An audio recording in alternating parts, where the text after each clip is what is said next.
오늘 4월 16일 출애굽기 5장 15절부터 6장 1절까지의 말씀입니다. 바로가 모세의 말을 듣고 이스라엘 백성들에게 더욱더 과중한 업무를 주게 되는 거죠. 우리가 알다시피 벽돌을 만들어야 되고, 또한 벽돌을 만들 재료가 없으니까 또 뭐 여러 가지 재료를 찾다가 또 시간 기한을 놓치고, 그러니까 또 폭군과 압제에 의해서 괴로워지고, 이런 과정이 계속 반복되어지는 거예요. 자, 오늘 15절 말씀 보니까 뭐라고 써 있습니까? 이스라엘 자손의 기록관들이 가서 바로에게 호소하여 이르되 왕은 어찌하여 당신의 종들에게 이같이 하시나이까? 이스라엘 사람들이 바로에게 뭐라고 말하냐면, 당신의 백성에게 어떻게 우리에게 이렇게 힘들게 하십니까? 라고 말하는 거예요. 이게 무슨 말이냐? 이스라엘 백성들은 아직도 바로의 종이라고 생각하는 거예요.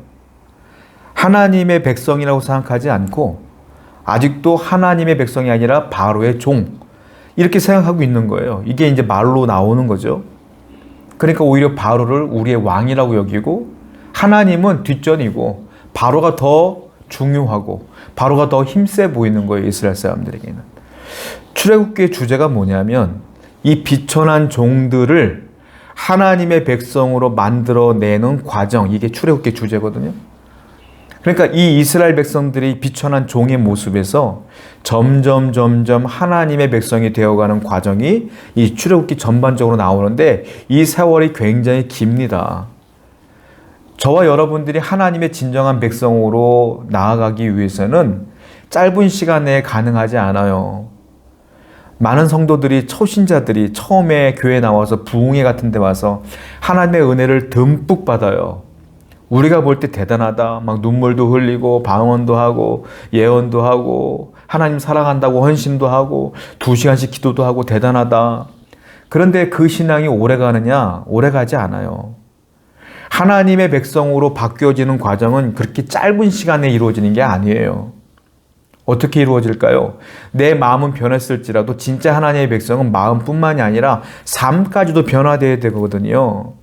그게 긴 시간이 필요하단 말이에요. 즉, 하나님의 말씀과 내 생각을 일치시키는 과정들이 필요한데, 그것이 뭐냐? 신앙의 여정이다.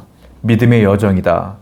이스라엘 백성들은 이제 믿음의 여정을 시작한 것 뿐이죠. 그러니까 아직도 내 생각은 바로가 우리의 왕인 거예요.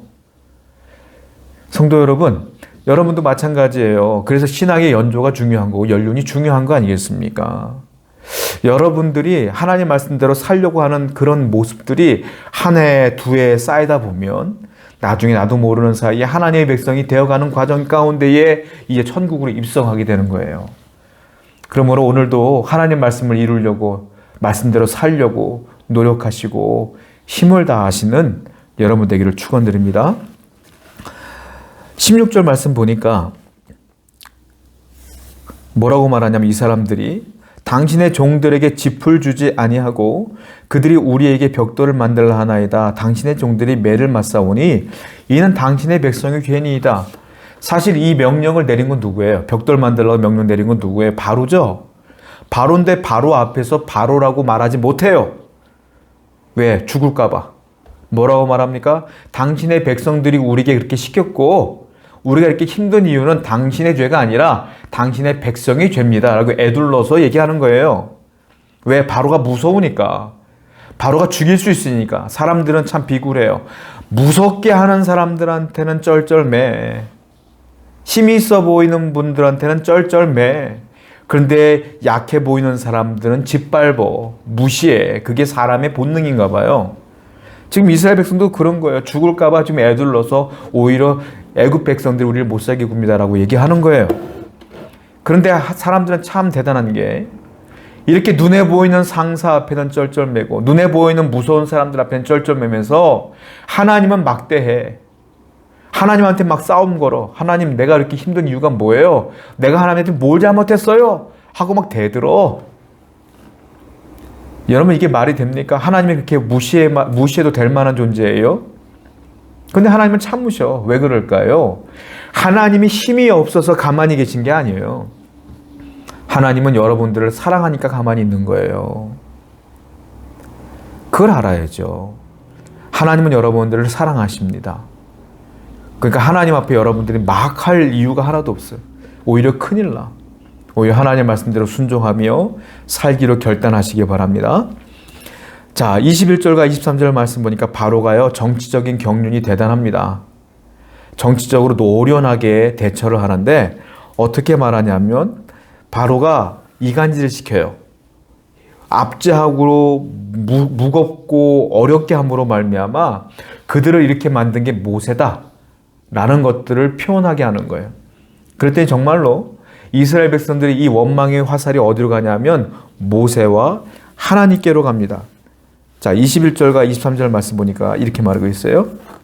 그들에게 이르되 너희가 우리를 바로의 눈과 그의 신하의 눈에 미운 것이 되게 하였다. 너희는 모세와 아론을 말하는 거예요. 그들의 손에 칼을 주어 우리를 죽이게 하는도다. 여호와는 너희를 살피시고 판단하기를 원하노라. 너희 때문에 이렇게 힘든 거야 라고 이제 모든 초점은 모세와 아론에게, 그리고 모든 원망은 모세와 아론에게 가게 합니다. 아마 바로는 뿌듯했을 거예요. 내 계획에 넘어갔구나 그랬을 거예요. 모세는 심히 당황합니다. 그리고 23절 말씀 보니까 모세가 하나님께 기도를 해요. 하나님 쩔쩔매면서 하나님 이게 뭡니까 이게 뭡니까? 그들이 너를 원망하잖아요. 어떻게 된 거예요? 하고 모세가 하나님께 기도하게 되는 거죠. 세상은 만만치 않습니다. 하나님의 말씀대로 산다 할지라도 세상은 여러분들을 거부하고 세상은 여러분들을 계획 가운데 묻어버리고 파묻어버리고 함정을 파고 거기에 또 여러분들을 묻어버리고 빠지게 하고 힘겹게 하는 거예요. 세상은 만만치 않아요. 우리는 세상과 이 영적인 전쟁을 치루어야 되는 거예요. 세상이 여러분들의 말을 들을 것이다. 하나님의 말씀을 들을 것이다. 생각하지 마십시오. 그래서 세상과 우리는 치열한 영적인 전쟁을 치루어야 되는 거예요. 그 영적인 전쟁이 뭐라고 그랬습니까? 하나님을 알리는 것이다. 그러니까 여러분들은 영적으로 하나님을 알리는 데 집중하시고 끝까지 인내하시는 삶을 살아야 된다라는 거예요. 그렇게 모세가 하나님께 기도했더니 하나님께서 드디어 응답하시는데 하나님의 응답은 뭐냐? 강한 손으로 응답하신다. 6장 1절 볼까요? 여호와께서 모세에게 이르시되 이제 내가 바로에게 하는 일을 내가 보리라. 강한 손으로 말미암아 바로가 그들을 보낼 거야. 강한 손이 나와요. 내가 이제부터 강한 손으로 너를 도울게. 하나님께서 그렇게 말씀하시는 거예요. 이 강한 손이 뭡니까? 이제 재앙이 시작되는 것이죠. 하나님께서 말씀하시는 거죠. 이 바로에게도 강한 손이 있어요. 바로는 강하기 때문에 사람들을 압제하는 거예요. 그 강한 손이 뭐예요? 바로의 강한 손은 인구가 많아. 군사력이 대단해. 경제가 대단해. 경제, 군사력, 정치력, 그리고 자기를 따르는 수많은 인구, 그걸로 이스라엘을 압제하는 거예요. 이게 바로의 강한 손이에요. 그런데 하나님의 강한 손은 뭐예요? 바로의 강한 손과는 게임이 안 됩니다. 하나님의 강한 손은 이 온 천지를 창조하신 창조의 권능, 이 세상이 다 하나님 거예요. 그리고 없던 것, 무에서 유로 만드신 하나님의 능력, 바로도 결국 하나님 만든 하나님의 피조물에 불과하거든요. 그 하나님이 등장하시는 거예요. 강한 손으로. 세상이 아무리 강하다 할지라도, 세상이 아무리 여러분들을 압제한다 할지라도 강한 손이 여러분들을 붙들고 있어요. 바로 하나님의 강한 손입니다. 그러므로 두려워하지 마세요. 염려하지 마십시오. 하나님께서 여러분들을 붙들고 계심을 믿으시며 살아가시기를 바랍니다. 기도하겠어요. 하나님의 강한 손이 우리 성도들을 붙들어 주신 줄로 믿습니다. 그 사실을 믿고 오늘도 세상에서 승리하는 삶을 살 수 있도록 인도하여 주옵소서. 예수님의 이름으로 기도드렸습니다. 아멘.